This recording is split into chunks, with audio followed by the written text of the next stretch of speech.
Gaza में अब सारे प्रतिरोधी समूह एक साथ मिलकर इजराइल के ऊपर टूट पड़े हैं। चाहे वो हमास की अल कासिम ब्रिगेड हो, अल कुद्स ब्रिगेड हो या फिर फिलिस्तीनी इस्लामिक जिहाद ग्रुप, ये सभी एक नई रणनीति के साथ आईडीएफ के ऊपर हमलावर हैं। ये सभी इजरायली सेना के ऊपर बारूद बरसा रहे हैं और इन हमलों को देखकर अब ऐसा लगता है कि गाजा युद्ध एक ऐसी स्थिति में पहुंच चुका है जहां से इजरायली सेना अब आगे नहीं बढ़ सकती है, बल्कि उल्टा हमास दोबारा से दोगुनी ताकत के साथ आईडीएफ के ऊपर हावी होता जा रहा है।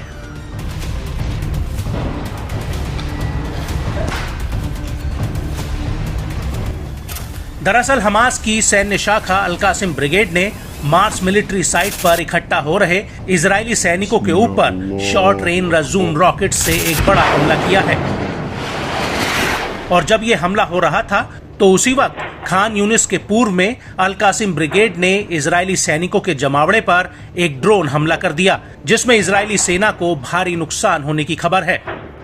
वहीं दूसरी तरफ राफा में इस्लामिक जिहाद की सैन्य शाखा अल कुद्स ब्रिगेड ने दक्षिणी राफा के तल अल सुल्तान में ताबड़तोड़ तरीके से इजरायली सैनिकों के टैंकों को उड़ा दिया है। अल कुद्स ब्रिगेड का कहना है कि उसने आईडीएफ के 2 टैंकों पर आरपीजी रॉकेट बरसाए हैं। अल कुद्स ब्रिगेड ने इस हमले का एक वीडियो भी जारी किया है। अल कुद्स के इस वीडियो में दिख रहा है कि दूर मलबे के बीच आईडीएफ के 2 टैंक खड़े हैं, जिनके ऊपर अल कुद्स के लड़ाके एक खंडर पड़ी इमारत के भीतर से घात लगाते हैं और इसके बाद ये दोनों लड़ाके इस खंडहर से निकलकर आगे की तरफ बढ़ते हैं। खंडहर की छत से इन दोनों टैंकों पर आरपीजी रॉकेट दाग दिए जाते हैं, जिसमें जोरदार ब्लास्ट होता है।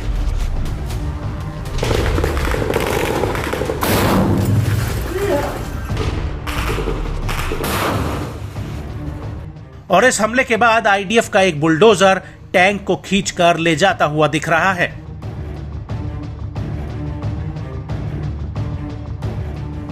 इस हमले के बाद उत्तर पूर्व खान यूनिस के अल मारिस स्कूल और अल समीरी में भी इजरायली सेना प्रवेश करने की कोशिश कर रही थी, लेकिन तभी अल कुद्स के लड़ाके इन सैनिकों पर भी मोर्टार गोलों का एक जत्था फायर कर देते हैं।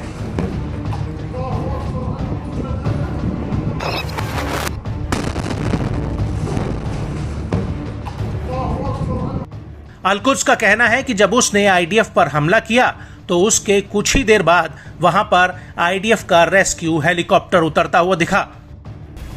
अल कुद्स का कहना है कि उसने नेट्जरी मैक्सिस में भी अब्दुल कादिर अल हुसैनी ग्रुप के साथ मिलकर इजरायली सैनिकों पर 107 mm के रॉकेट दागे हैं। हालांकि इन हमलों के बीच इजरायली सेना की बंधकों की रिहाई को एक तगड़ा झटका लगा है।